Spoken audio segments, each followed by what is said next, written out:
Where'd the SCORM export go? Hey, thanks for watching. I'm Ken with Learning Zen. And in this quick video, I'm going to show you how to export a SCORM file in Camtasia 2022.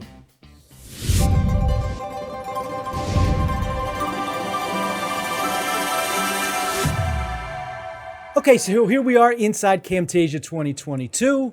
I have my course here, my SCORM course, and I want to export a SCORM file.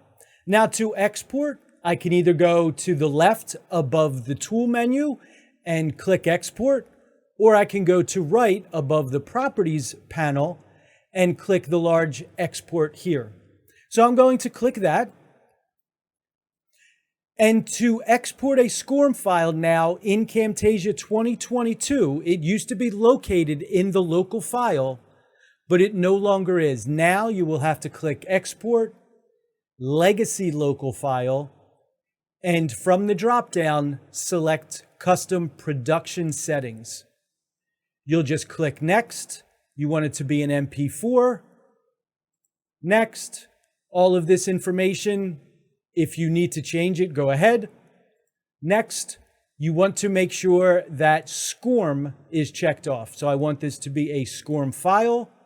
You can then click on Options for Reporting and identify and how you want the results reported. You'll click Next again, and you're ready to export. Now, this is for a course that does not have an exam in it. If you were to do a course with an exam, we'll just add a timeline quiz here. Again, export, legacy local file, custom production settings, next, MP4, next, next.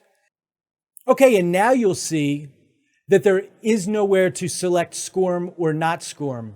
Since you have a quiz in here already, the system is automatically assuming you're doing a SCORM course.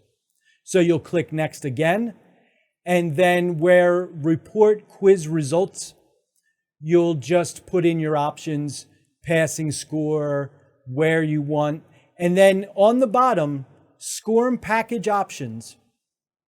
You can produce a zip file, produce unzip files, and what I always do is produce both, because you'll need that zip file to upload the SCORM course in most cases. Click OK, Next, and you're ready to export. So there you go, how to export a SCORM file. If you found this video helpful, why don't you go ahead and give us a like, hit that subscribe button and the notification bell. We'll be coming out with new videos every week. Until next time, remember, laugh more and learn more. See ya.